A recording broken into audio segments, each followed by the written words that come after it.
தயாராவரம் தோட்டம் வரவேற்கிறது.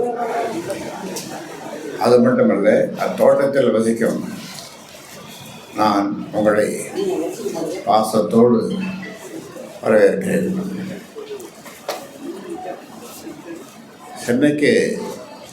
சென்னைக்கு போயிருந்தேன். பல்வெளி காலமாக காட்டுவதற்கு எங்கோ போனாலும் ஊடக நண்பர்கள் தோர்த்துட்டாங்க. நல்லாவே இருந்தது. அன்பு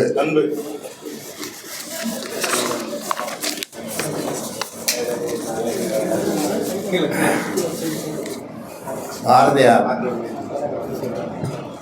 இந்த சுதந்திரம் வாங்குறதுக்காக பட்ட பாட்டை பற்றி அவருடைய கவிதைகளை எழுதுவார்னா, தண்ணீர் விட்டே வளர்ப்போம் சர்வேசா, இப்பயிரை கண்ணீரால் காத்தோம்.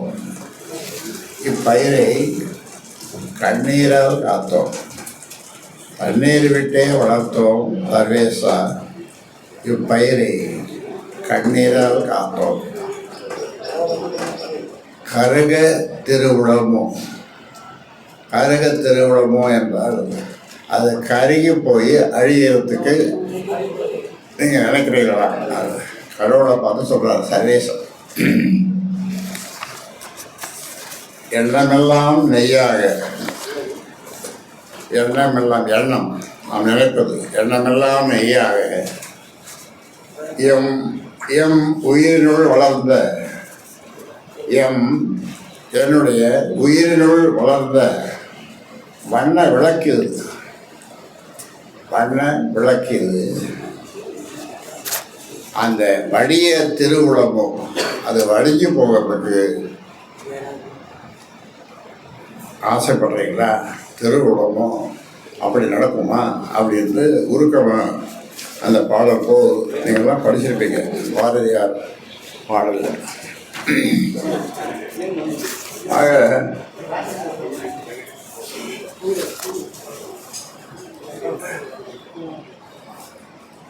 எனக்கும் செயல் தலைவருக்கும் போய்கொண்டிருக்கிற பிரச்சனைகள்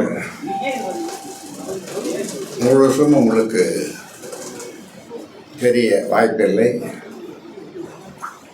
ஆனால் போலீஸ்காரர்களை காவல்துறை தான் சொல்லுவாங்க, காற்று போகாத இடத்துக்கெல்லாம் காவல்துறை போகும்னு. அதே மாதிரி தான் நீங்கள் சளைச்சவங்க அல்ல ஊடகம். அது இன்றைய நவீன ஊடகம் எங்கேயோ போயிட்டு, அது முன்னாடி ஊடக நண்பர்கள் நான் சொன்னது 40 வருஷத்துக்கு முன்னால் உட்காந்து எல்லாம் எழுதுவாங்க. நான் நிறுத்தி சொல்கிறேன், அது எழுதுகிற காலம் இதெல்லாம் பார்த்தீங்கன்னா நீட்டாக தூக்கிட்டு வரீங்க, கேமரா அது இது கைபேசி பாருங்க எத்தனை. ஆக சிறந்த ஆளுமைகள் உள்ள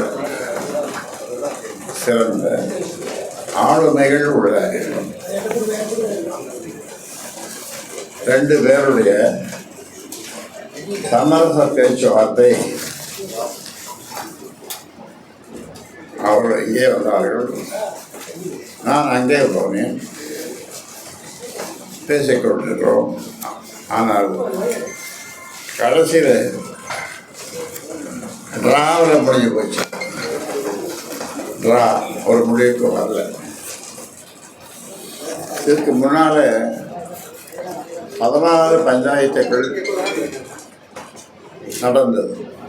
14 பஞ்சாயத்துகள் என்றால் நான் தொடங்கிய 34 அமைப்புகள்.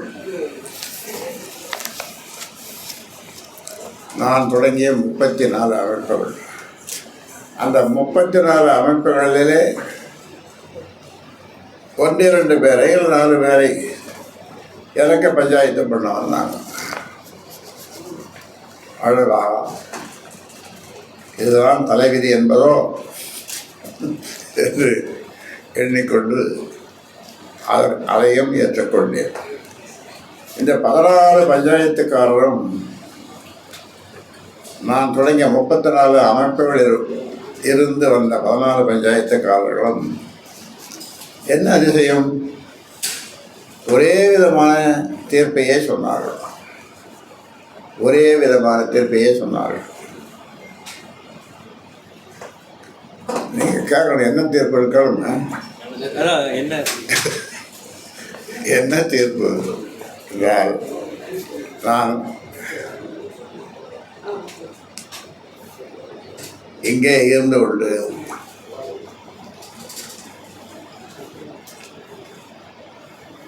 கட்சியை உடைப்பது, அவர் வெளியிலே போய் மக்களை பார்த்து கட்சியை உடைப்பது, அவர் மக்களை பார்ப்பது என்ற தீர்ப்பு தான்.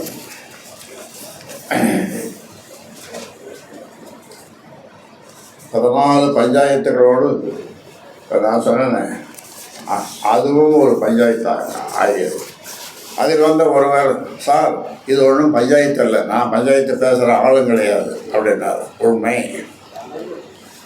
ஏதோ யாருக்கு நேரம் சரியில்லையோ, இப்போ பஞ்சாயத்து போல வந்துட்டீங்க, எனக்கு பஞ்சாயத்து போல வந்துட்டீங்க அப்படின்னு நன்றாகவே இருந்தது அவர் சொன்னது. அந்த இருவர் யார் என்று உங்களுக்கு தெரியும், சொல்ல தேவையில்லை.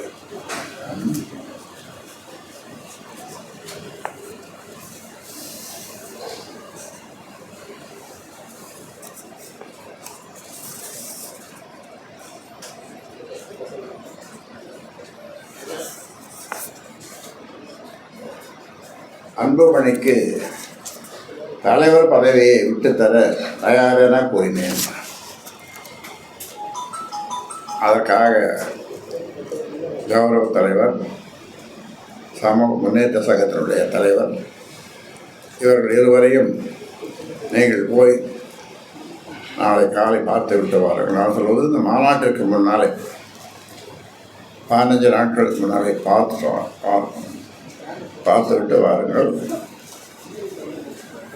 நான் தலைவர் பதவி விட்டு கொடுக்க தயாராக இருக்கிறேன் என்று சொல்லி நான் காலையில் உங்களை பார்க்க வருகிறோம் என்று அவர்கள் சொன்னார்கள். ஆனால் அதெல்லாம் வரோன்னா ஃபோன்லேயே சொல்லுவோம். ஃபோனில் சொல்கிறது அவ்வளோ சிறப்பாக இருக்காது. ஃபோனில் சொல்கிறது நாங்கள் வந்துடுறோமேனு சொன்னோம். முடியாது, ஐயா எழுதியே கொடுக்குறேன்னு சொல்கிறார். இந்த பஞ்சாயத்து இந்த மாநாட்டு மேடையிலே எழுதியே கொடுக்குறதா கையெழுத்து போட்டவர். அவரை நம்ப முடியாது, அவரை நம்ப முடியாது. ஆக நான் தயாராக இருந்தோம். அப்படி நடந்தது. அப்புறம்தான் எனக்கு என்னுள் இருக்கின்ற இயற்கையான கோபம் கொஞ்சம் பொங்கி எழுந்து, நீயா நானா பார்த்துடுவோம் அப்படி என்று அந்த முடிவுக்கு வந்து இப்பொழுது உங்களை சந்தித்து கொண்டிருக்கிறோம்.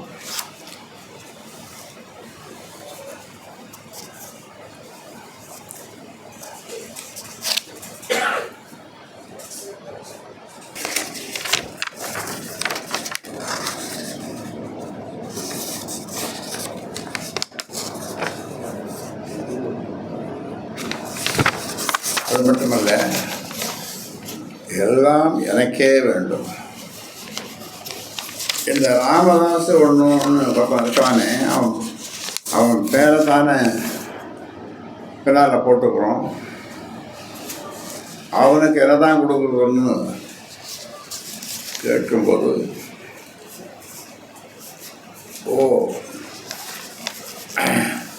இந்த நிறுவனர் ராமதாஸா, அவருக்கு கேட்ட சாதிட்டு உள்ள பேரன் பேத்திகளோட விளையாடிட்டோம், கொஞ்சம் விளையாடிட்டோம்.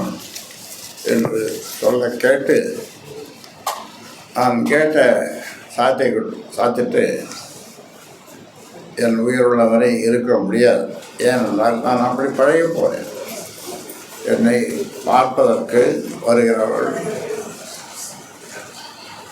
அப்பாயின்மெண்ட்டு நாளைக்கு வரணும், யார் வந்தாலும் பார்ப்பேன். நேற்று மட்டும் எத்தனை பேரை பார்த்தோம் தலைமை செயலர் சொல்லுங்கள். 800 நேற்று முந்தா நாள் 800, நேற்று 300, 800, நேற்று 300 பேர். இப்படி அவமான வந்திருப்போம். அப்பாயின்மெண்ட்டே கிடையாது.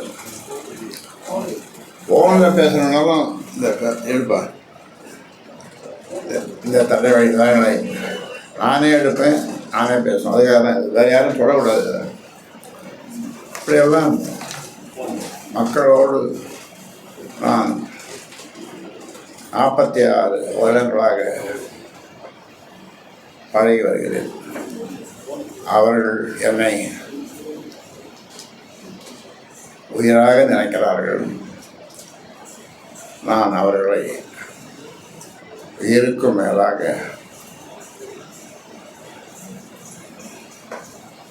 அவர்களை தெய்வங்களாக என்னுடைய பாட்டாளி சொந்தங்களை நான் நினைக்கிறேன். அவர்கள் என்னை குலதெய்வம் என்று நினைக்கிறார்கள், சொல்லுகிறார்கள். நான் அதற்கும் மேலே ஒரு படி போய் அவர்களை என்னுடைய வழிகாட்டிகளாக, தொண்டர்களாக அல்ல, வழிகாட்டிகளாக என்னோடு ஒன்றிணைந்த அந்த உயிர்களை நான் நேசிப்பதை வார்த்தையாலே சொல்ல முடியாது.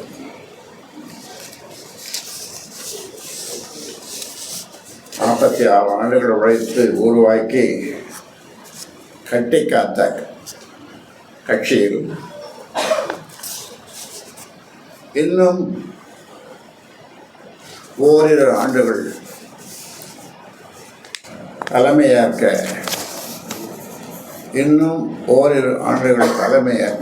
எனக்கு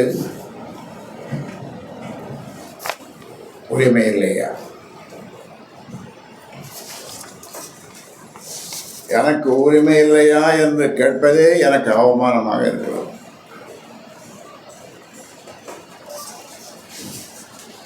ஒவ்வொரு செங்கல்லாக பார்த்து கட்டிய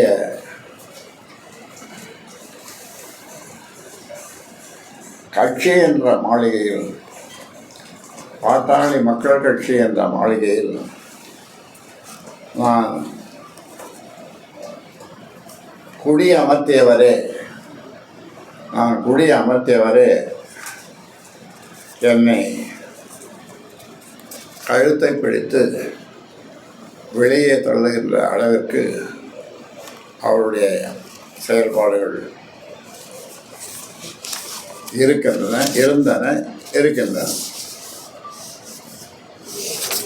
மாவட்ட செயலாளர்கள் வருகையை அடுத்து நிறுத்தி என்னை பார்க்கக்கூடாது என்று அவரே ஒவ்வொருவருக்கும் தொலைபேசியிலே பேசி என்னை மானபங்கம் செய்துவிட்டார்.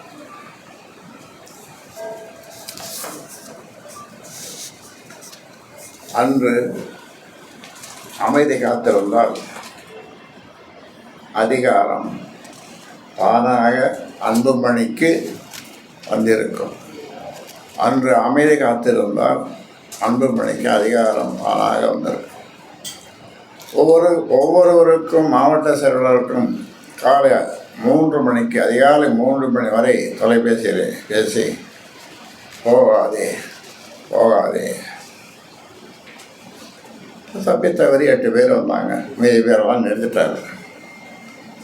என்ன நடக்குதுன்னு அவங்க புரியாமல் புதிராக நின்றுட்டாங்க. ஒத்து போயிருந்தால் மாவட்ட செயலாளர்கள் எதற்கு கொடுப்போம்? ஒரு பொய்யான தகவலை சொல்லி என்னை அடிப்படை உறுப்பிலிருந்து எடுக்கப் போகிறார், அதுக்கு ஒரு சம்மதமா, அதனால் நீ போவாதே என்று மாவட்ட செயலர் அடிப்படை உறுப்பிலிருந்து அவரை எடுக்க வேண்டிய அவசியம் என்ன? ஒரு மூடன் செய்வானா, ஒரு முட்டாள் செய்வானா, ஒரு முண்டம் செய்வானா, ஒரு மூர்க்கன் செய்வானா இந்த வேலையை?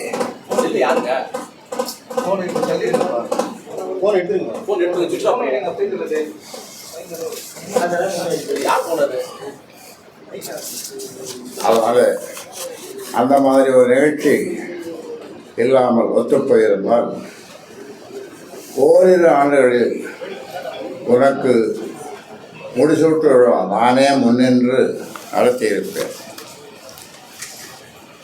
3 ஆண்டுகளுக்கு முன்னாலே முடிசூட்டு விழா நடந்தது. அப்பொழுதுதான் அவர் தலைவரானார். ஆனந்த கண்ணீர் விட்டேன். அப்பொழுது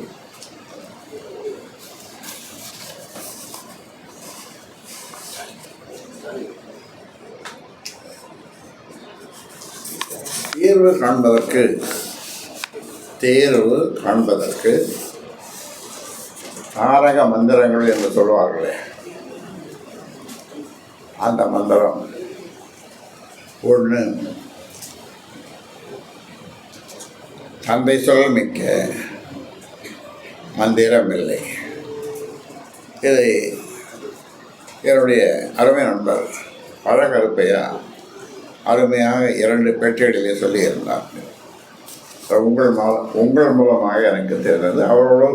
அவரோடும் நான் தொலைபேசியிலே பேசினேன். தந்தை சொல் மிக்க மந்திரமில்லை.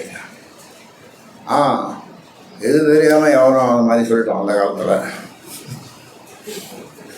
இந்த காலத்துக்கு அது பொருந்தாது.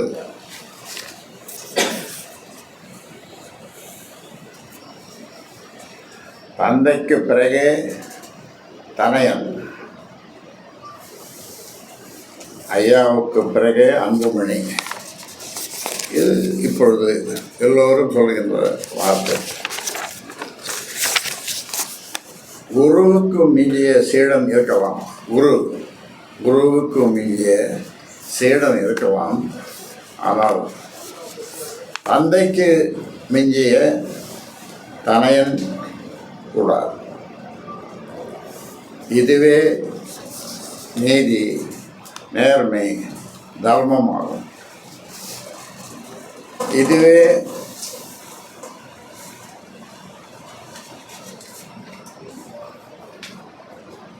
உலகியல் நியதியுமாகும். இதுவே சாஸ்திர சம்பிரதாயமும் ஆகும்.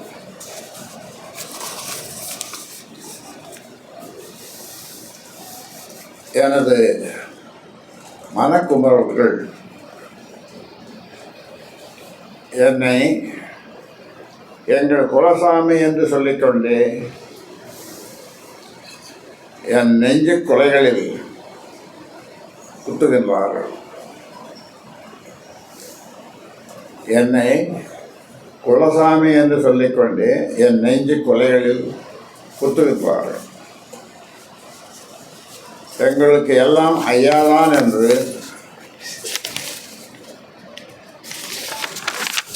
சொல்லிக்கொண்டே என்னை அதள பாதாளத்தில் தள்ள நினைக்கிறார்கள்.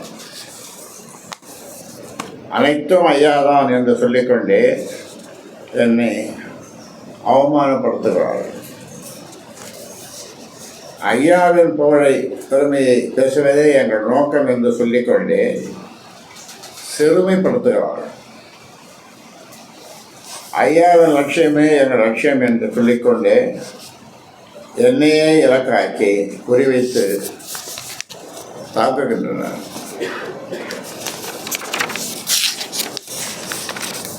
இதையெல்லாம் நான் உருவாக்கிய சமூக ஊடக பிரிவும் வலைத்தளங்களின் மூலம் எனக்கு எதிராக செய்கின்றன. என் கைவிரல் கொண்டே என் கல்லை குத்திக் கொண்டேன்.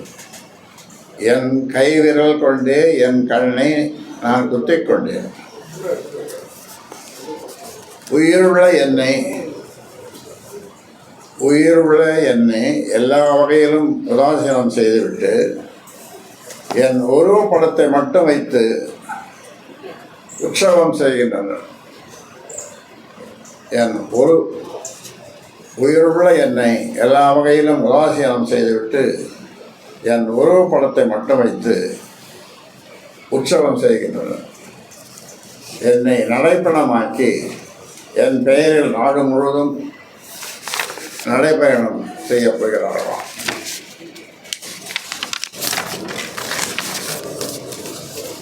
இதெல்லாமே நாடகம். அதில் ஒவ்வொருவரும் நடிகர்களை.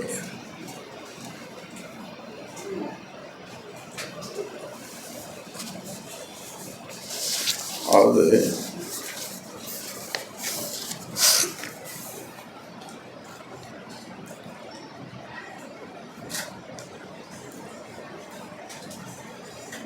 ஏழு வருஷத்துக்கு முன்னாலே பிரதமர் மோடி அதே ஏற்பாடுக்கு நான் டெல்லி போயிருந்தேன். கௌரவ தலைவர் ஜி.கே. மணி, அன்புமணி, நாங்கள் 3 பேரும் அந்த விழாவுக்கு சென்றோம். அதன் பிறகு அங்கிருந்து அவர் தங்கியது அவர் வீட்டிலிருந்து கிளம்பியவர் பொழுது, அதாவது 6-7 வருஷம் இருக்கும். அவர் சொன்ன வார்த்தை, அப்பா நான் இந்த கட்சியை பார்த்துக்கிறேன். எனக்கு ஒன்றும் புரியல. விமானத்தில் ஏறினோம். அவர் அந்த இருக்கையில் பின்னாலே அவர் உட்கார்ந்தார். அவர் என்ன நினைத்தாரோ தெரியவில்லை. நான் ஏதும் பேசவில்லை. நான் தப்பாக சொல்லியிருந்தால் என்னை மன்னிச்சுருந்தா அப்படின்னா, நான் எதையும் தவறாக சொல்லியிருந்தால் என்னை மன்னித்து விடும். அப்பொழுது 2 சொட்டு கண்ணீர் உட்கார்ந்து கொண்டு விட்டேன். அது அந்த ஃப்ளைட்டில் விழுந்தது. அப்புறம் அங்கிருந்து மேலம் பார்க்க வந்தோம். அங்கிருந்து வண்டியை எடுத்துக்கொண்டு எதுவும் பேசாமல் அயலாபுரம் வந்தேன். இது நடந்தது 6-7 வருஷம் இருக்கும். அப்போ பதவி ஏற்படும் நம்முடைய பிரதமருக்கு அப்போவே அவருக்கு அந்த மாதிரி ஒரு எண்ணம் இருந்திருக்கிறது.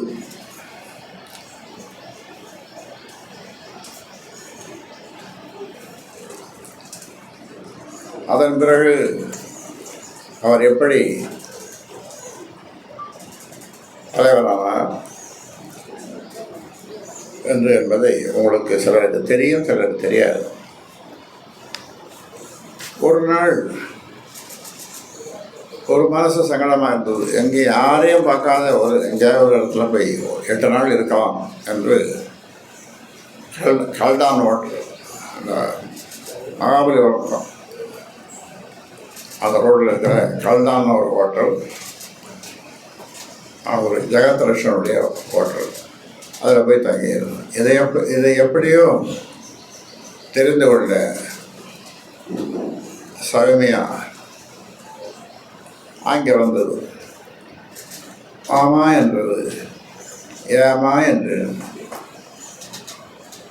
இன்றைக்கு புதன்கிழமை, அடுத்த புதன்கிழமை 4 நாளாக இருக்கிறது. மண்டபம் பார்த்து விட்டேன். தலைவரை மாற்றி விடலாம். அவர் ஓய்வறியா உழைப்பாளி தியாகச்சம்பர் ஜி.கே. மணியை மாற்றி விடலாம் என்றது. நான் ஏதும் சொல்லாமல் அவரை வரவழைக்கிறேன், அவரிடம் கேட்கிறேன், சொல்லுகிறேன் என்றேன். அவரும் வந்தார். அவரிடம் சொன்னேன். அவர் சொன்னார், நான் தயார், ஆனால் என்னுடைய மைத்துனர் என்னுடைய தம்பி இருவரும் அவர்கள் ஜோசியத்தில் நம்பிக்கை உண்டு அவர்களுக்கு. எனக்கு அந்த நம்பிக்கை இல்லை. அந்த அவர்கள் இருவரும் எதை செய்தாலும் 1.5 மாதம் பொறுத்து 45 நாள் பொறுத்து செய்யுங்கள் என்று சொன்னார்கள். நான் சொன்னேன், சரி சுவாமியாக வந்ததோ அவர்கிட்ட சொல்லிடுறாங்க. அதை வரவழைத்து சொன்னேன். சரி மாமா என்று சொன்னது. அந்த 1.5 மாதத்துக்கு பிறகு அந்த நாளும் வந்தது. முடிசூட்டு விழா நடந்தது. அப்பொழுது ஆரத்தழுவி அவரை தேர்ந்தெடுத்தோம். ஆரத்தழுவி ஆனந்த கண்ணீர் வடித்தேன்.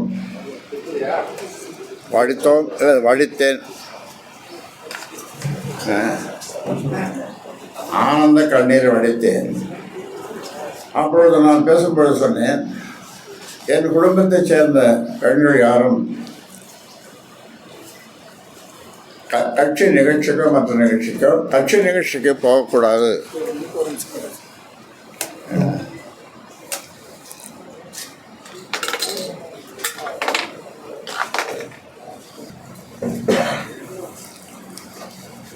ஆனந்த கண்ணீர் என் குடும்பத்தை சேர்ந்த பெண்கள்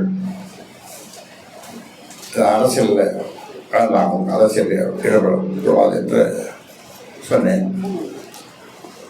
நான் இப்போது நடப்பதெல்லாம் உங்களுக்கு தெரியும்.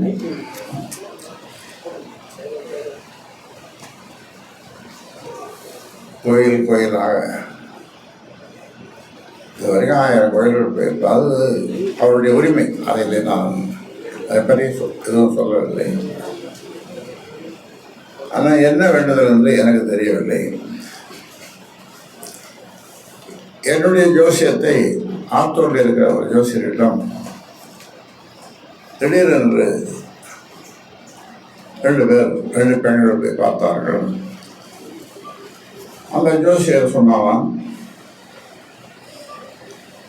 ஜோசியரை பார்ப்பதற்கு ஏற்பாடு செய்த இப்பொழுது மாவட்ட செயலராக போட்டிருக்கிறேன் பார்த்தோமா. இந்த மாதிரி ஜோசியம் 7 தலைமுறையில் இருக்க நான் பார்த்ததில்லை. 7 தலைமுறை இவர். அப்படிப்பட்ட ஜோசியம் அவர். இவர் குடும்பத்தை சேர்ந்த எல்லோரும் பேரன் பேத்திகள் யாருக்கும் எந்த தோஷமும் எப்பொழுதும் வராது என்று சொன்னார். அதாவது எங்கள் அப்பா இருக்கும்போது அவரும் ஜோசியத்தில் நம்பிக்கை உண்டு. எல்லா ஜோசியம் போகலாம். எனக்கு அது ஜோசியத்தில் நம்பிக்கை கிடையாது. எதுக்கு எது சொல்கிறாருன்னா, அப்பொழுது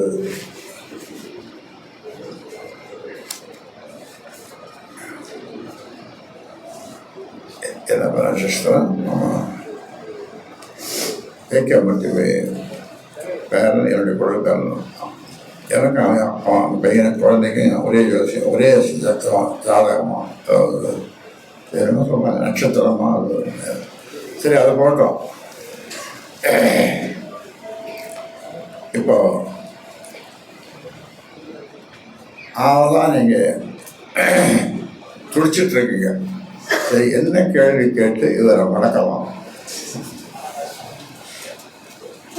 இப்போ நீங்கள் கேள்விக்கு ஐயா, நீயா நானா அப்படின்ற நிலைக்கு இந்த பிரச்சனை போய்விட்டது அப்படின்னு நீங்க சொன்னீங்க. அப்போ இதற்கு ஒரு தீர்வே கிடையாது. பேச்சுவார்த்தை மூலமாக தீர்வு காண முயற்சி செய்தது, இது எல்லாமே தோல்வியில் முடிந்திருக்கிறதா? நான் அப்படித்தான் நினைக்கிறேன். ஏனென்றால் இருவர் வந்தார்கள். அவர்களெல்லாம் பெரிய ஜாம்பவான்கள், பெருமைக்குரியவர்கள். அவர்கள் எனக்கு அவரிடம் பேசியிருக்கிறார்கள். ஆனால் ஒரு நல்ல பதில் வரவில்லை. இந்த தலைவர் பதவி வேணும்னு சொன்னதான் இப்போ அந்த மாதம் இந்த தேர்தல் முடிஞ்ச பிறகு அவர் தான் எல்லாம் பார்த்து போகிறாரு. எனக்கு இது அரசியல் என்பது வாரிசு கிடையாது பொதுவாக. இல்லையா? நான் உங்ககிட்ட விட்டுருக்கோம். அவர்கிட்ட எனக்கு இல்லையான்னு கொடுங்க. அவர் வாங்கிடுவாரு. அவர் வாங்கி ரெடியாக இருப்பார். வாங்க ரெடியாக இருப்பார்.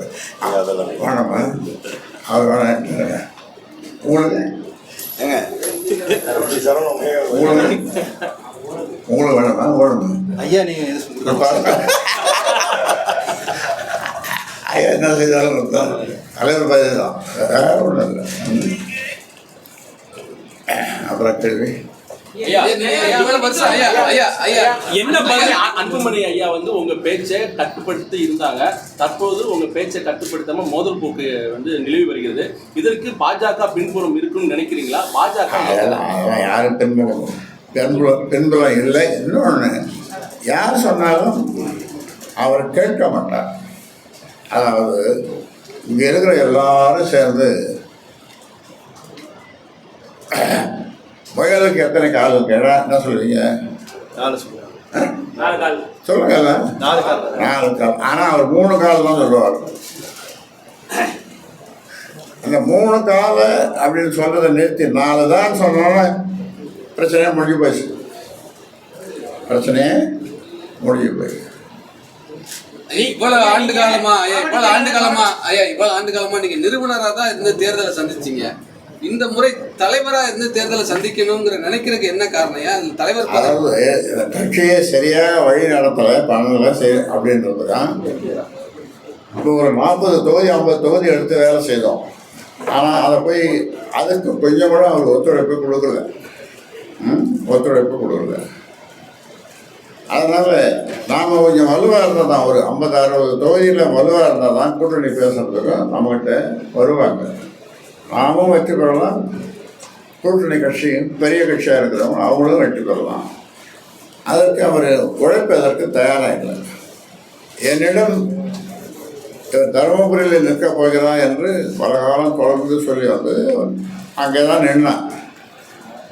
கடைசியில் இங்கே வந்தபோது நான் கேட்டேன் அவர் தேர்தல் நேரத்தில், தருமபுரியில் யார் நிற்கிறது? நான்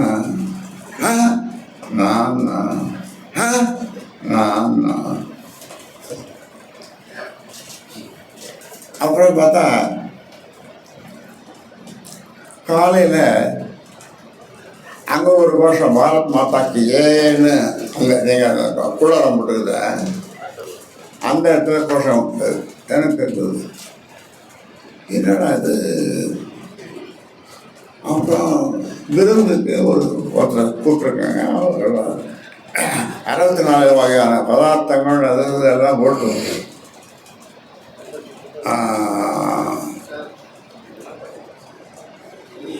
அவருக்கு சாப்பாடு டிஃபன் கொடுத்தாங்க.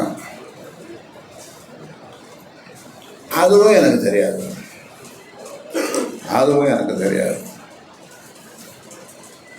அப்பொழுது அவர் அந்த கட்சியினுடைய தலைவராக இருந்தார்.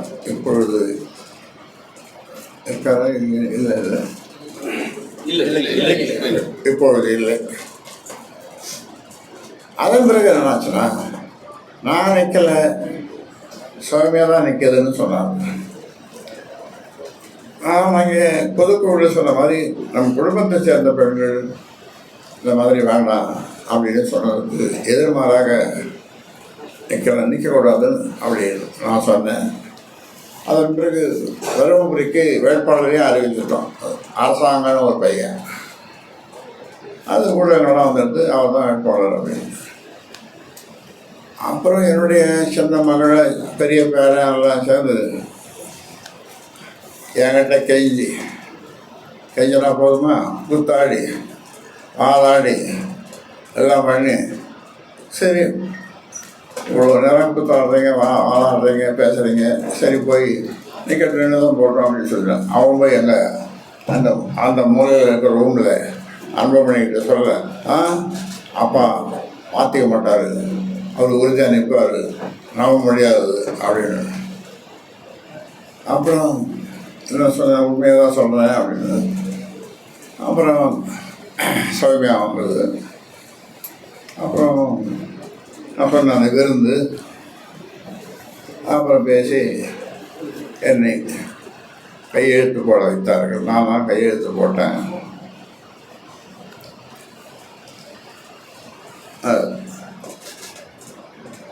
ஆடிட்டர் குருமூர்த்தி வந்து உங்க நேரில் என்ன பேசினாங்க, அன்புமணிக்கிட்டேயும் அவங்க பேசினாங்க. அதான் அங்கேயும் பேசினார்கள், இங்கேயும் பேசினார்கள். அதுக்கு அவர் என்ன இங்கே பேசிவிட்டு என்னை சென்னைக்கு வர சொன்னார்கள். சென்னையிலே இருவரையும் சந்தித்து பேசினேன். ஐயா, பல்வேறு பதவிகள் நீங்க போட்டுட்டு இருக்கீங்க, ஆனா அவருக்கு மீண்டும் அதே போல தான் நீடிப்பார் அவர் ஒரு அறிக்கை வெளியிட்டு இருக்காருங்க ஐயா. என்ன பல்வேறு பதவி கட்சியில பொருளாளர் பதவி அப்புறம் மாவட்ட செயலர் பதவி நீங்க போட்டுட்டு இருக்கீங்க, ஆனா மீண்டும் அவன் அந்த பதவியை நீடிப்பார் அவர் ஒரு அறிக்கை வெளியிட்டு இருக்காரு. ஆமாம்மா, எங்கள் பொதுச் செயலாளர் எங்கே இருக்காருன்னு உங்களுக்கு தான் தெரியும், ஊடகங்களுக்கு தெரியும். அவரை தேடிக்கொண்டே இருக்கோம். அவர் வெளியில் இருக்கிறாராம், எங்கே தரையில் இருக்கிறாரா, 7 ஸ்டார் ஹோட்டலில் 5 ஸ்டார் ஹோட்டலில் இருக்கிறாரா, அப்படி எப்படி ஃபாரின் சரக்கோடு இருக்கிறாரா, இல்லை தண்ணீர் குடித்து கொண்டு சாதாரண தண்ணீர் குடித்து கொண்டு இருக்கிறாரா என்பது தெரியவில்லை. உங்கள் மூலமாக நான் தெரிந்து கொள்ள ஆசைப்படுகிறேன். 46 ஆண்டுகள் நீங்க கடுமையாக உழைத்து பாமக என்ற ஒரு கட்டமைப்பை நீங்க உருவாக்கியிருக்கீங்க. பொதுச் செயலாளரை பற்றி உங்களுக்கு தெரிஞ்ச சொல்ல இப்படி நான் சொல்றது ஒரு கேள்வி. 7 ஸ்டார் ஹோட்டல் 5 ஸ்டார் ஹோட்டலில் நல்ல ஃபாரின் சரக்காக வாங்கி கொடுத்து தண்ணி அடிச்சுக்கிறாரு. களத்தி சென்று பணமாவது தண்ணி அதெல்லாம் கொடுக்கும். இங்கே என்ன சொன்னார் இப்போ பொதுச் செயலாளர், நான் துணிமணியெல்லாம் அங்கே தேனி மாவட்டம் தான் அவர் சொந்த ஊர், அங்கே வச்சுட்டு வந்துட்டேன். இங்கே இவர் தங்கியிருக்கிறது ஒரு அறை ஒன்று கொடுத்துருக்கேன் அங்கே பின்னால். இவருக்காகவே ஒரு ரூம், அதில் கதவு இல்லைன்னா அப்புறம் கதவு உடனே போட சொன்னோம். திருப்பி வருவான்னு பார்த்தா அப்புறம் இந்த மாதிரி கழிவு பண்ணுறோம். அவர் மிதக்கிறார் நடந்து கொண்டே இருக்கிறார் என்று கேள்விதான். எவ்வளோ தூரம் உண்மை என்னன்னு தெரியாது. 46 ஆண்டுகள் நீங்க கடுமையாக உழைத்து பாமக என்ற ஒரு கட்டமைப்பை உருவாக்கி இருக்கீங்க. இப்போ உங்க மோதல் காரணமாக 96,000 கிராமங்கள், 96,000 கிராமங்கள் என் கால்கள். இப்போ மோதல் காரணமா தொண்டர்கள் சோர்வடைந்து அந்த கட்டமைப்பு உடைகின்ற ஒரு சூழ்நிலை உருவாகிருக்கு. அது கிடையாது. ஏன்னா எப்பொழுதும் தொண்டர்கள் கிடையாது, அவங்க மக்களுக்கு தொண்டு செய்கிறவர்கள். மக்களுக்கு தொண்டு செய்கிற அவர்கள் மக்கள் தீர்ப்பே மகேசன் தீர்ப்பு என்று சொல்கிற மக்களுக்கு தொண்டு செய்கிறவர்கள் அவர்களை போய் என்னுடைய தொண்டர்கள் என்று சொல்ல, அவர்களெல்லாம் முதல்ல சொன்ன மாதிரி அவர்களெல்லாம் வழங்கப்பட வேண்டிய ஒரு தெய்வங்கள். ஐயா, நீங்க சமூக நீதி பேரவையின் தலைவர் வந்து பாலு வந்து நீக்கிருக்கீங்க. அன்புமணி தொடர்பாக சொல்லியிருக்காரு. அதுல நீங்க வந்து கோபம் என்றவர் வந்து நியமனம் பண்ணியிருக்கீங்க வழக்கறிஞரா.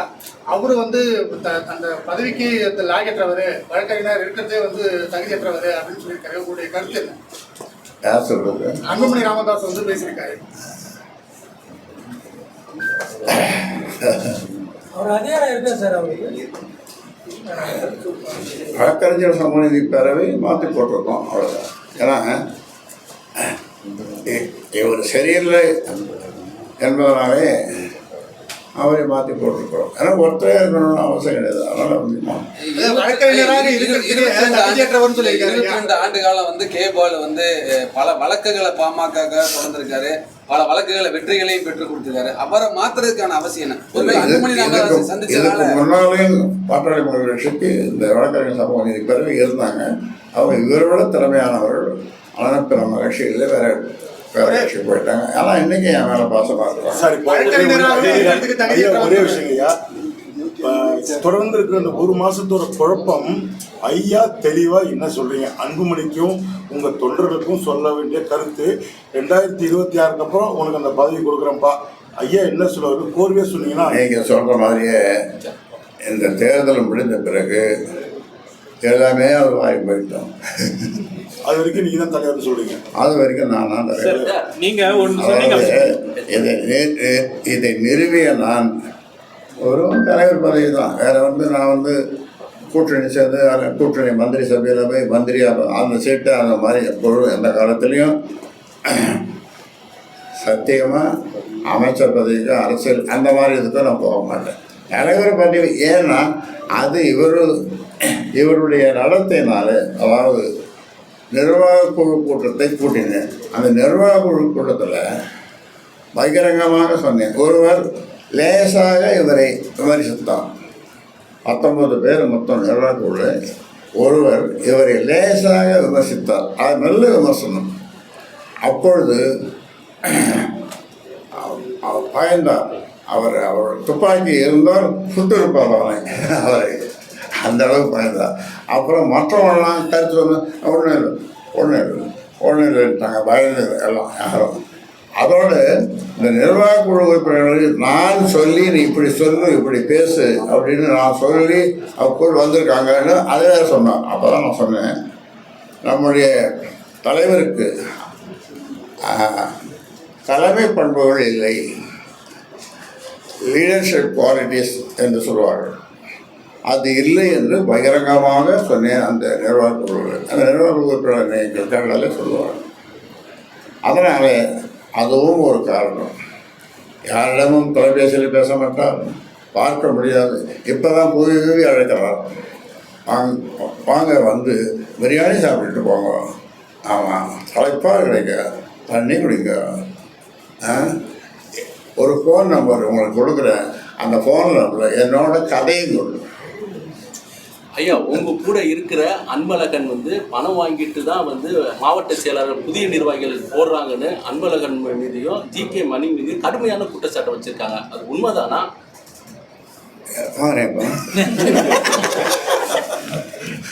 இந்த பக்கத்தில் கலக்குங்க.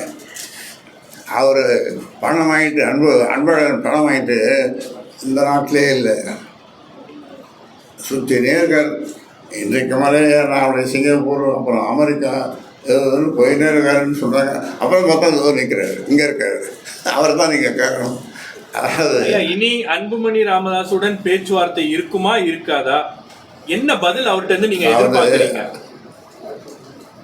ஒரே தீர்வு தம்பி, நான் செயல் தலைவராக இரு என்று என்னுடைய அப்பா சொன்னார். அது மந்திர சொல்லு, தம்பை சொல்லு மிக்க மந்திரமில்லை என்று சொல்வார்கள். அது மந்திர சொல்லு. செயல் தலைவராக இருந்து செயல்படுவேன், இல்லை என்று அதுவும் வேண்டாம் என்று அப்பா சொன்னார். சாதாரண தொண்டராக இருந்த அவர் காட்டுகின்ற வழியிலே செல்வேன். அதாவது இதிகாசம் புராணங்களில் உங்களுக்கு நம்பிக்கை இருக்கா இருக்குது இல்லையா? உங்களுக்கு நம்பிக்கை இருக்குதா? இருக்குது. அந்த ராமாயணம் படிச்சிருப்பீங்க நீங்கள், கபாராமாயணம் படிச்சிருக்க மாட்டீங்க, டிவியில் பார்த்துருக்கேன். அதில் ராமனை காட்டுக்கு போக சொல்லி எத்தனை வருஷம்? 14 வருஷம். யார் சொன்னது? தசரத சக்கரவர்த்தி தந்தை 14 வருஷம். அப்போ ராமனுடைய முகத்தை கம்பர் வர்ணிக்கிறார். எப்படி வர்ணிக்கணும்? அன்றளர்ந்த தாமரை போல். என்ன அர்த்தம்? ஆமாம், அன்றளர்ந்த இன்றைக்கு மலர்ந்த தாமரை போல் அவர் முகம் இருந்ததான். 14 வருஷம் வனவாசம் போய் நாட்டுக்கு போய் எல்லாமே வந்து ராமாயணம் உங்களுக்கு தெரியும். இது ஒரு உதாரணம். அப்ப இந்த பேச்சுவார்த்தை சரிப்பட்டு வரல அப்படின்னா என்ன தீர்வு? நீங்க திரு அன்புமணி அவர்களை கட்சி அடிப்படை உறுப்பினர்ல இருந்து நீக்கிடுவீங்க? அதை நீக்க மாட்டேன், அதை செய்ய மாட்டேன், அதை செய்ய மாட்டேன். எஸ், தலைவர் மாற்றப்பட்டாருன்னு சொல்லி தேர்தல் ஆணையத்துக்கு தகவலோ அல்லது கடிதமோ கொடுத்துருக்கீங்களா? தலைவர் மாற்றப்பட்டிருக்காருன்னு சொல்லி முறைப்படி தேர்தல் ஆணையத்தில் அந்த தகவலை சொல்லணும். அதெல்லாம் ஒரு சடங்கு செய்யத்தான் ஆகணும். நாங்கள் ஒன்றும் இப்போ இந்த சிக்கல் போய்கொண்டதுனால இதுக்கு ஏதாவது தீர்வு இருக்கு. இதுக்கு ஏதாவது ஒரு தீர்வு, நல்ல தீர்வு ஆழ்ந்து இது முடிந்துவிடும் என்ற ஒரு நம்பிக்கையினாலே அதை கொடுக்கல. பாமக நிறுவனர் அவர்களுக்கு நிர்வாகிகளை நீக்க அதிகாரம் கிடையாது, தலைவராகிய எனக்கு தான் அந்த உரிமை இருக்கிறது. அதனால் நீங்கள் நீக்கப்பட்டவர்கள் அனைவருமே வந்து பதவியில் நீடிக்கிறான்றாங்க. நிர்வாகத்தில் யாருக்கு அதிகாரம் இருக்கிறது? நான் சொல்லிட்டேன், நான் வந்து நிறுவனர் தலைவர் சொல்லியாச்சு. இப்போ ஓட்டு போடுற மக்கள், வாக்களிக்கிற மக்கள் அது 18 வயசோ அல்லது 90 வயசோ அதுக்கு மேலேயோ எல்லாம் என் பக்கம் தான் இருக்கிறாங்க. எல்லோரும் நீங்கள் எங்கேயாவது போய் கேட்டு பாருங்க, ஒரு கிராமத்துக்குள்ள போய் இதை சொல்லி பாருங்க.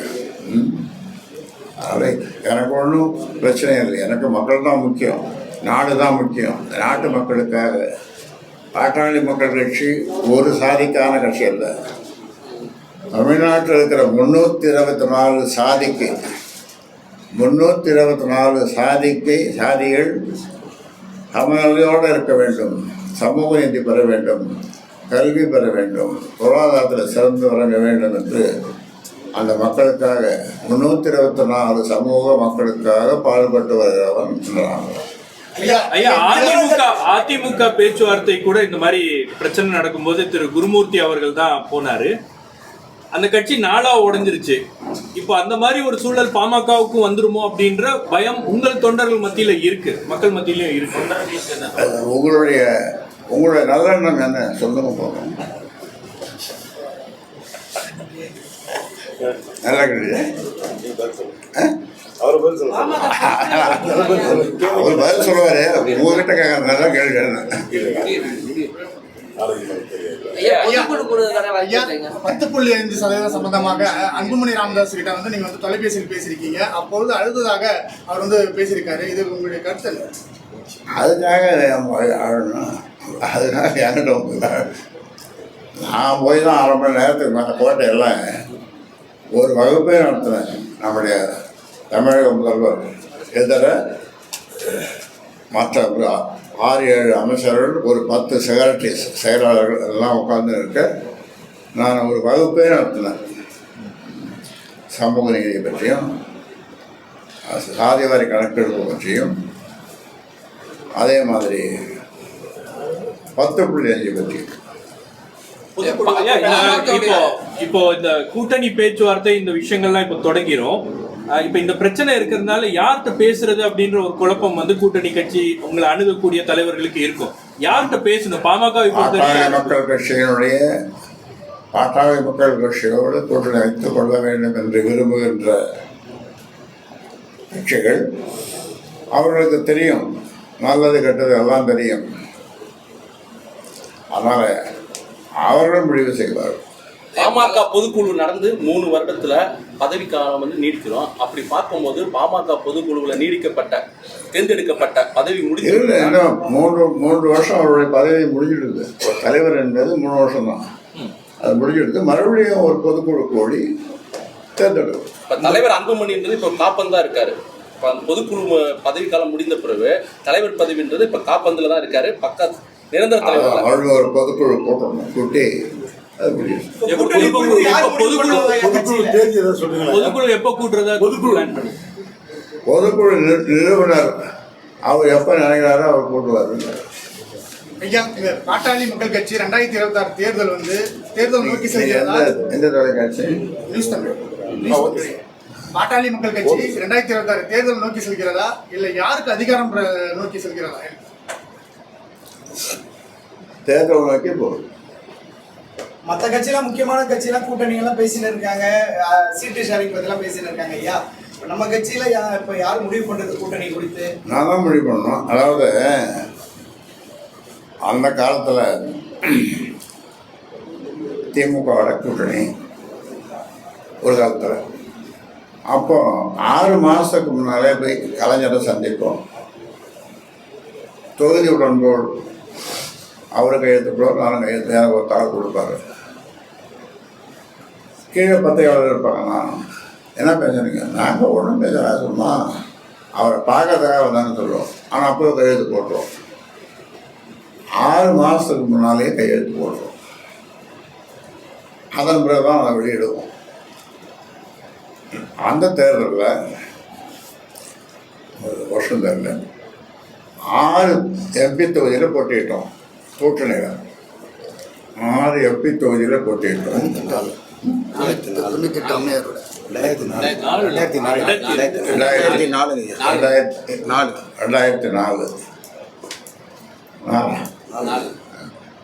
அப்போ 6 தொகுதியில் போட்டிருந்தோம். ஒருவர் வாய்ஸ்லாம் வேற கொடுத்தாரு. 6 தொகுதியும் ஒரு ராஜ்யசபா எம்பியும் ஜெயிச்சு எல்லாமே 100 விழுக்காட்டுக்கு மேலே.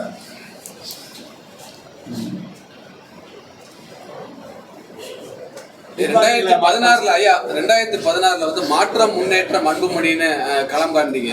அதுல உங்களுக்கு உடன்பாடு இருந்துச்சு ஐயா? தனியா நிக்கிறதுலயோ அவரை முன்னிலைப்படுத்துறதுலயோ அது உடன்பாடு இருந்துச்சு? சரி, உடன்பாடு இல்லாமல் இப்படி ஒரு பெரிய மாநாட்டை நடத்தி அதை நாங்கள் வெளியிட்டோம். அந்த பிரமாண்டமான சேலத்தில் மாற்றம் முன்னேற்றம் அன்புமணி. சார், இப்போ நீங்க ஒரு நிறுவனராகவும் இருக்கீங்க, தலைவராக இருக்கீங்க. அப்படி பார்க்கும்போது இளைஞர் அணி தலைவர் எப்போது நியமிக்கப்படுவார்? நீங்க என்ன திட்டத்தில் இருக்கீங்க? என்ன? எனக்கு ஜோசியத்தில் நம்பிக்கை கிடையாது. ஏன்னா ஒரு நல்ல ஜோசியராக சொல்லணும். யாருக்கு நம்பிக்கை இருக்கு? நீங்க அப்பா? எனக்கு நம்பிக்கை இல்லை. ஆனால் என்னதான் ஜோசியர் சொல்கிறாங்க கேட்கறதுக்கு நீங்கள் ஒரு நல்ல ஜோசியரை சொன்னீங்கன்னா நான் என்ன சொல்லப்படுறேன். ஐயா, நீங்க ஒரு இந்தியாவிலேயே ஒரு மூத்த அரசியல் தலைவர். தமிழகத்திலயும் வந்து உங்களை வந்து நிறைய பேர் மதிக்கிறாங்க. பெரிய அளவுல நீங்க எடுக்கக்கூடிய முடிவுகள்லாம் எதிர்நோக்கி இருக்காங்க. அப்படி இருக்கக்கூடிய ஒரு சூழல்ல நீங்க ஒரு டஃப் நெகோசியேட்டர் அப்படின்வாங்க. எந்த பேச்சுவார்த்தை இருந்தாலும் ஒரு டஃப்பா பேசுவாரு, தனக்கு வேண்டியதை அவர் பெற்றுக்கொள்வார். உங்களுடைய இம்ப்ரெஷன்? உள்ளொன்று வைத்து புறமொன்று பேசுவோர் உறவு கலவாமை வேண்டும். என்ன அப்படின்னா இப்போ உங்களுடைய அப்படின்னா அதை உள்ளொன்று வைத்து புறம் ஒன்று பேசுவது, அவரோட உறவு கலவாமை வேண்டும். நான் எனக்கு அப்படி பேச தெரியாது. ஸோ அப்படி இருக்கக்கூடிய ஒரு சூழல்ல திரு அன்புமணி ராமதாஸோட பேச்சுவார்த்தை நடத்தி டஃபா நெகோசியேட் பண்றதுல இவ்வளவு பிரச்சனை உங்களுக்கு எப்படி வருது? என்ன எந்த இடத்துல அது டெட்லாக்கா இருக்கு? எந்த இடத்துல அது சரி வர மாட்டேங்குது? அது காலம் போக போக தெரியும். எல்லாத்துக்கும் ஒரு முடிவு இருக்குல்ல, அது காலம் போக போக தெரியும். உங்களுக்கு தெரியாம நீங்க இந்த பொறுப்பு கொடுக்குறீங்க, தொடர்ந்து புதிய பொறுப்பாளர்கள் நியமிச்சுக்கிறீங்க. அதே மாதிரி அன்புமணி அவர்களும் அங்க ஒரு பொறுப்பை நியமிக்கிறாரு. கட்சி தொண்டர்கள் யார் பக்கம் போகணும் என்ன சொல்லுவாங்க? கட்சி தொண்டர்கள், நான் நியமிக்கிற பொறுப்பாளர்கள், கட்சி தொண்டர்கள், வாக்களிக்கிறவர்கள், வாக்காளர்கள் எல்லாம் என் பக்கம். மோதலுக்கு உண்மையான காரணம் என்ன? பல்வேறு கருத்துக்கள் நிலவி வருகிறது. உங்க 2 பேர்த்துக்கான உண்மையான காரணம் என்ன? உண்மையான காரணம் மோதல் உங்களுக்கும் அன்புமணி சாருக்கும் உள்ள மோதலுக்கான காரணங்கள் உண்மையானது என்ன? பல்வேறு கருத்துக்கள். நான் ஏற்கனவே சொன்ன ஒரு நல்ல ஜோசியரம்.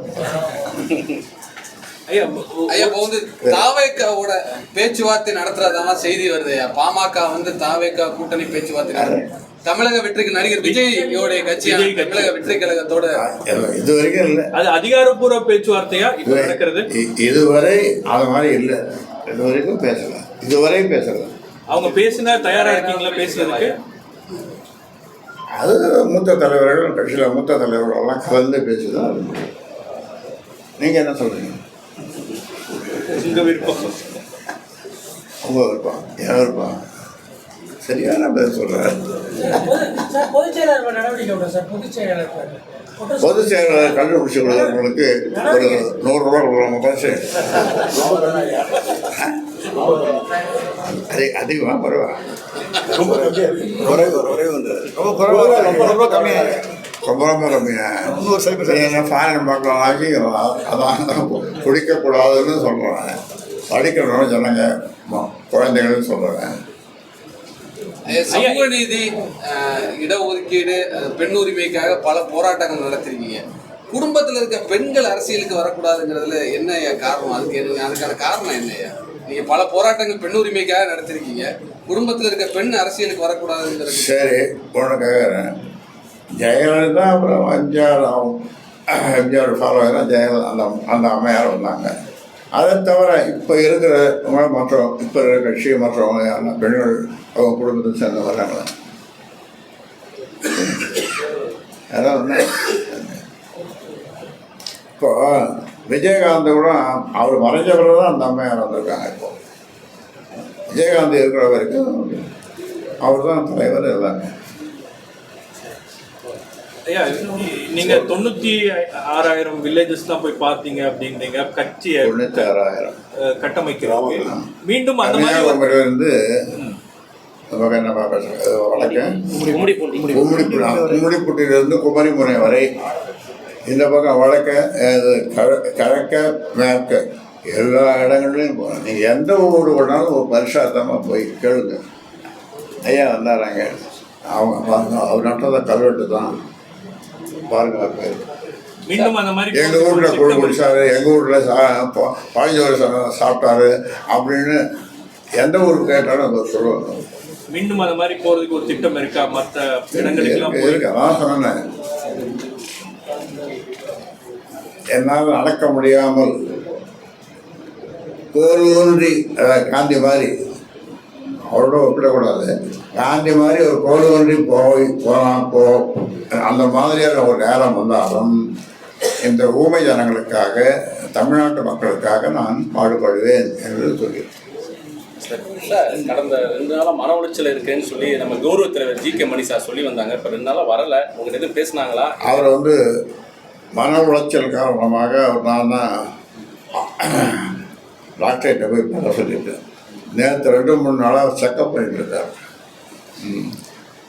நுரையீரல், இருதயம், இது எல்லாத்தையும் நல்லா கம்ப்ளீட்டாக செக்கப் பண்ணிட்டு வாங்கன்னு அவர் இன்னைக்கு காலையில் கூட பேசினேன்.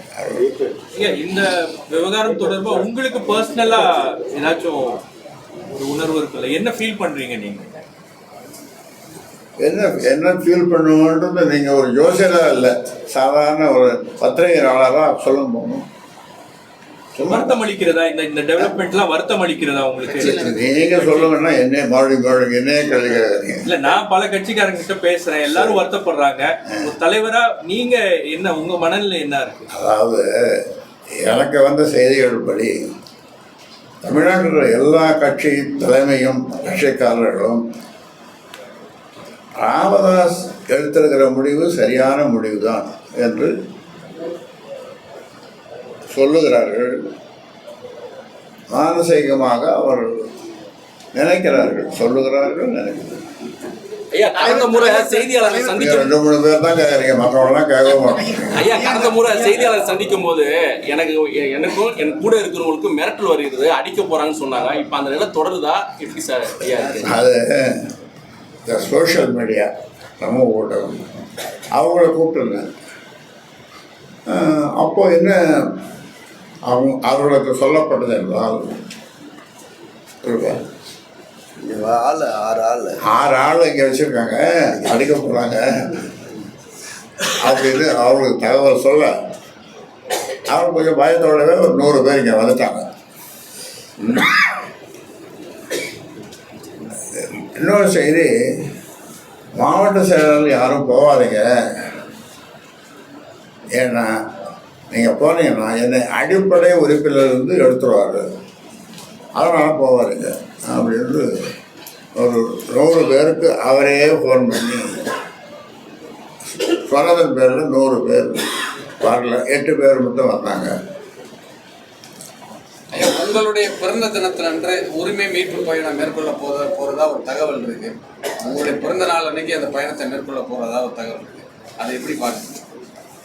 நான் எப்படி பார்க்குறேன், முன்னாடி போட்டு தான் பார்க்குறேன், கண்ணாடி போகலாமே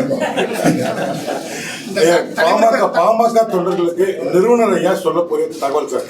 பாமக தொண்டர்களுக்கு இன்க்ளூடிங் அன்புமணி என்ன சொல்லுவாருங்க? கடைசியான முடிவு பொறுப்புகள் போடப்பட்ட விவரம். என் உயிரினும் மேலான, என் உயிரினும் மேலான, என் உயிரை விட மேலான என் சொந்தங்களே, பாட்டாளி சொந்தங்களே என்று நான் வழக்கமாக சொல்வதுண்டு. அதனால் அவர்களை நான் என்னுடைய உயிரை விட மேலாக அவரை மதிக்கிறேன், நேசிக்கிறேன். அவர்கள் நலமாக இருக்க விழைகிறேன். ஒரு சின்ன செய்தி சொல்ல பாருங்க, அதுக்கு ஒரு உதாரணம். வந்தவாசி பக்கத்தில் ஒரு கிராமம், அது ஒருத்தர் 45 வயசு இருக்கும். அவர் இந்த தலைவர் இதில் ஃபோன் பண்ணி, ஐயா எனக்கு பிறந்தநாள் நீங்கள் வாழ்த்துங்கள்னார். நான் நலமாக வளமாக துட்டு நலமாக வளமாக மகிழ்வோடு பல்லாண்டு வாழ்க, நோய் நொடி இல்லாமல் 100 ஆண்டு வாழ்க அப்படின்னு வாழ்த்துனாங்க. அவர் என்ன அதை கேட்டு குதிச்சிருப்பார்னு நினைக்கிறேன். உடனே என்ன பண்ணார், அவருடைய நண்பர்கள் சொந்தக்காரர்களுக்கெல்லாம் ஒரு 10 பேருக்கு ஃபோன் பண்ணி, நான் கடவுள்கிட்ட பேசுகிறேன். அந்த 10 பேரும் இவனுக்கு என்னமோ ஆகிப்போச்சு அப்படின்னு மறுநாள் நேற்று அது மாதிரி ஃபோன் பண்ணானே, அவனுக்கு என்ன வேணும், எப்படி இருக்கிறான், எங்கன்னா ஹாஸ்பிட்டல் சேர்த்துருக்காங்க, அதை என்ன பார்க்கணுன்ட்டு எல்லாம் ஃபோன் பண்ணதும் சொல்லி, என்னடா எப்படிடா இருக்கு, நல்லா தான் இருக்கானே, நேற்று இப்படி சொன்னாடா, ஆமாம் கடவுளோடு பேசுகிறேன்னா ஐயா தான் கடவுள். அவங்க 10 பேருமே எங்களுக்கு அவர் தான் கடவுள். அதை நேற்றே சொல்ல வேண்டியதானே, நீங்கள் கேட்டதை நான் கேட்க விடலையே அப்படின்ற மாதிரி. இது ஒரு சின்ன உதாரணம். ஐயா, இந்த தலைவர் பிரச்சனை எப்போது முடியும்? பொதுக்குழு கூட்டம் எப்போ கூட்டப்படும்? இவர் ஜோசியர் பார்த்து ஒரு ஜோசியர் இதுதான் இவருக்கு தெரியல. ஐயா தொண்டர்களுக்கு சொல்லக்கூடிய அறிவுரைகளும் ஏதாவது சொல்லிட்டீங்கன்னா கடைசியா கேளுங்க. நான் தொண்டர்கள் சொல்றது அவர்கள் மக்களுக்கு சேவை செய்ய தொண்டர்கள். புரியுதா? அவர்கள் எப்பொழுதும் தொடர்ந்து இந்த தேர்தல் நேரத்தில் மேலும் மேலும் தொண்டு செய்வார்கள். அவருடைய பிரச்சனைகளுக்காக போராடுவார்கள். அதான் கடைசியா ஒரு கேள்வி. திரு அமித்ஷா அவர்கள் சமீபத்துல வந்திருந்தாரு. அந்த சமயத்துல உங்களோட பேச்சுவார்த்தை நடத்தினாரா அல்லது பாஜக தரப்புல இருந்து உங்களோட பேச்சுவார்த்தை நடத்தினாரா? நீங்கள் கூட்டணிக்கு வர வேண்டும் அப்படின்றது அவங்களுடைய விருப்பமா இருக்கு. யாரும் பேச்சுவார்த்தை நடத்தி குருமூர்த்தி அவர்களும் பாஜக சார்பா வரல. பாமக சார்பா நிச்சயமா வரல. குருமூர்த்தி சையது துரைசாமி 2 பேரும் அவங்க தனிப்பட்ட முறையில் இதை எப்படியாவது சரி பண்ணணும் அல்ல. இங்கேயே வந்து பேசினார்கள், அங்கேயும் வர சொன்னார்கள், அங்கேயும் போனோம், அவரிடமும் போனார்கள், அவரிடமும் பேசினார்கள். நன்றி.